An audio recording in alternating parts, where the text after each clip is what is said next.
ሜዳ ላይ ትንጥዬ በረት ተሰርታለች እና ቀይ ፈረስና ጥቁር ፈረስ ይኖራል በረት ውስጥ እና አንድ ንስር በላይ ይበራል እና ሁሌ ገርመዋል። ምክንያቱም ሜዳው በጣም ሰፊና ትልቅ ነው። እነዚህ ፈረስና በቅሎ ደግሞ ታጥረው ነው ያሉት። ገብቷል። ስለዚህ ንስሩ ለምንድን ነው ታጥራችሁ የሚኖሩት ብሎ ሁሌ ያስባል። ከዛን የእነዚህ ፈረስ ስራ አንድ ነው። 6 ሰዓት ያክል የጌታቸውን ጋሪ መጎተት ነው ስራቸው። 6 ሰዓት ጥቁሩ ከጎተተ 6 ሰዓት ቀዩ ይጎተታል። 6 ሰዓት ጥቁሩ ከጎተተ 6 ሰዓት ቀዩ ይጎተታል። አንዱ ጧት ከጎተተ አንዱ ከሰዓት ይጎተታል ማለት ነው። እና አንድ ቀን ቀዩ ሊጎትት ወጣ። በዛ ሰዓት ላይ ንስሩ መጣና ጥቁሩን ፈረስ አገኘው። ለምንድን ነው እዚህ ውስጥ ታጥራችሁ የምትኖሩት? ሜዳው እኮ በጣም ትልቅ ነው ይለዋል። ትልቅ ነው እንዴ ይለዋል። ጭራሽ ይጠይቀዋል። አዎ በይኸው በጣም ትልቅ ነው የማየው ሲለው፣ አይ እኛ እናቅም ትልቅ መሆኑን። ለካ ሲወጡ አየ እንዳያዩ ሌላ መስክ እንትኑ አሳዳሪያቸው እንትን ያደርግባቸዋል። እዚህ አይናቸው ላይ መከለያ ያደርግባቸዋል። ስለዚህ አያዩም ማለት ነው። አሳዳሪያቸው የሚፈልገውን ነገር ብቻ እንዲያዩ ነው የሚፈልገው አሳዳሪው ራሱ። ገባ። ከዛ በኋላ አይ በጣም ትልቅ ነው አለው እና ይሄን ሜዳ እንደፈለክ መደሰት አትፈልግም ብሎ ንስሩ አጓጓው ውስጡን። ምንድን ነው የምትበላው ግን ብሎ ጠየቀው። በጨው የታሸ ገብስ ነው የምበላው፣ ሌላ የምትበላው ነገር የለም ሲለው፣ ሌላ ምግብ አለ እንዴ ብሎ ይጠይቋል። ጭራሽ እንዴ ብዙ ነው እንጂ ያለው ምግብ፣ እኔ ፈለግኩትን መርጬ ነው የምበላው፣ ለቅሜ ነው የምበላው። ስራ ምንድን ነው? የጌታዬን ጋሪ መጎተት። ሌላ ስራ አለ? ሌላ ስራ አለ እንዴ ብሎ ይጠይቃል። እኔን አትጠይቀኝ፣ ራስን ጠይቅ። በጨው የታሸ ገብስ ብቻ ነው ወይ ምግቤ? ጋሪ መጎተት ብቻ ነው ወይ ስራዬ? በቃ የጌታዬን ጋሪ መጎተት ብቻ ነው ወይ ስራዬ? ከዚህ ውጭ ስራ የለኝም ወይ ብለህ ጠይቃለሁ። በቃ ጓደኛዬ ይምጣናማ ጠይቋለሁ ብሎ ንስሩ ሄደ። እያብሰለሰለው ዋለ። መጣ ቀዩ ፈረስ ማታ። እኔ የምልህ ከጨው የታሸ ገብስ ውጭ ሌላ ምግብ የለንም? ከጋሪ መጎተት ውጭ ሌላ ስራ የለንም? ከዚህ ቦታ ውጭ ሌላ ቦታ የለንም ሲለው፣ ኦ አንተ ደልቶ ነው ያልከው፣ እኔ ጋሪ ስጎትት ወገቤ ጎብጦ ነው የመጣው ልተኛበት አለው። ያኔ ንስሩ ሲሄድ የነገረው አንድ ምክር ትዝ አለው። መለወጥ በፈለክበት ሰዓት ላይ መለወጥ የማይፈልጉትን ሰዎች እንዳታማክር። አቁም። መለወጥ ስትፈልግ ገባው ወደ አቆመ። ከዛ በንጋታው ንስሩን ነው የናፈቀው። ጠዋት ጎተተ፣ ከሳት ሲመጣ ንስሩ ሲሄድ ጠራው። ንስሩ መጣ። ትናንትና በመከርከኝ ምክር አሁን እኔ መለወጥ እፈልጋለሁ፣ ጓደኛዬ መለወጥ ስለማይፈልግ እሱን ማማከር አቁሜያለሁ አለው። በጣም ጥሩ፣ ለመለወጥ ምን ላድርግ? የት ሄጄ ልለወጥ ብሎ ንስሩን ይጠይቋል። አረ የመለወጫ መጀመሪያ አልተለወጥኩም ያልክበት ቦታ ነው። ገብቷል? አልተለወጥኩበትም ያልክበት ቦታ ነው። ስለዚህ ይሄ ነው መለወጫ ቦታ። ይቺ በረት ነች መለወጫ ቦታ። እሺ በምን ልለወጥ ሲለው፣ ምን አለ? እኔማ ያው ምን አለኝ? ጋሪ የምጎትትበት ጉልበት ብቻ ነው ያለኝ። እሱ ነው ማለት ነው መቀየሪያ፣ እሱ ነው ማለት ነው መለወጫ ብሎ ነገረው። ንስሩ በጣም ተደነቀ። ከዛ በኋላ እሺ ምን ላድርግ ሲለው፣ 6 ሰዓት ከሰራ በኋላ 6 ሰዓቱ ምንድነው የምታደርገው? ያው ተኛለሁ፣ እበላለሁ፣ ተኛለሁ ገብሴ ነው ሲለው፣ ለምን ትተኛለህ? ጉልበት ከሆነ ያለህ ጉልበትን የሚያፋፋ ስፖርት ስራ፣ እዚህ ውስጥ ተሯሯጥ፣ ራስን አዳብር፣ አቅም ሰብስብ፣ ራስን አብቃ። ከዛ በኋላ እንዳለው 6 ሰዓት ይሰራል፣ 6 ሰዓት ይሮጣል። ከዛ የማያውቀው ኮንፊደንስ፣ የማያውቀው አቅሙ፣ የማያውቀው ችሎታው ከውስጡ ሲወጣ ታወቀው። ከዛ በኋላ አይ አሁን ብቁ ነኝ አለ። ከዛ ንስሩ አይደለም ዋጋ ስለምትከፍል በኋላ ከተያዝክ ራስን ፈትን። በምን ልፈትን ሲለው፣ የጌታን ጋሪ ስትይዝ በጣም ሩጥ ፍጠን እና ሂድበት። ከዛን ጋሪው ላይ ሆኖ በጣም ሲሮጥ ልጓም ይያዝበታል። በጣም ሲሮጥ ልጓም። አየ ፍጥነትን አይፈልጉም እነሱ፣ ልጓም ይዙብሃል።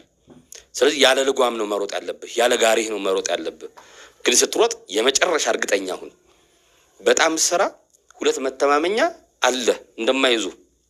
የመጀመሪያው ማምለጫ ምንድን ነው? ጉልበት ነው፣ የሰበሰብከው አቅም ነው። ገባ? የሰበሰብከው ችሎታ ነው፣ የሰበሰብከው ያካበትከው ልምድ ነው። ሁለተኛው ደግሞ በማን እንደሚከተሉ ታውቃለህ? በጓደኛ ነው፣ በቀዩ ፈረስ ነው የሚከተሉ። ስለዚህ የእሱን ድክመት ደግሞ ታውቃለህ።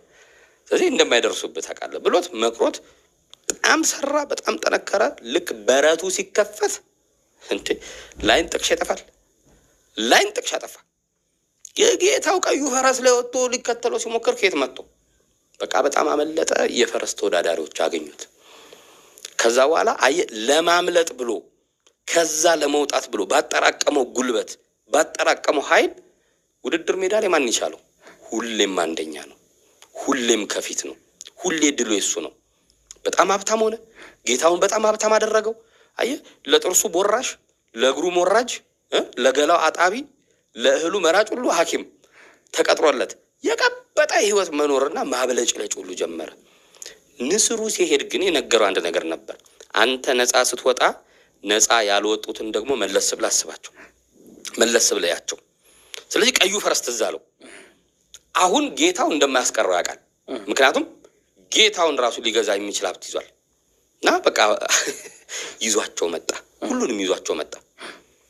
እና ሲመጣ ያ ቀይ ፈረስ የሚገርም ቆሳስሎ ገንዳ ላይ ተጥሎ ዝንቦሮት መቆም አቅቶት አገኘው። እና ልክ እንዳየው አንተ ነህ ለዚህ ዳረከኝ ብሎ አለቃቀሰ። እና ደግ የሚለው ንስሩ ነግሮት ነበር፣ የወደቁ ሰዎች ላለመለወጣቸው አንተ ምክንያት ያደርጓል። ስትለወጥ አብረን እንለወጥ ስትላቸው አንተ ነው ምክንያት የሚያደርጉ። ስለዚህ እንዳትሰማቸው፣ በቃ አንተ ለውጥ ላይ አተኩር።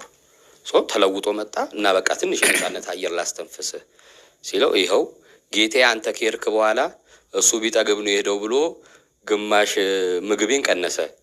እሱ እረፍት ብሰጠው ነው ክፉ ያሰበው ብሎ ቀኑ ሙሉ አሰራኝ።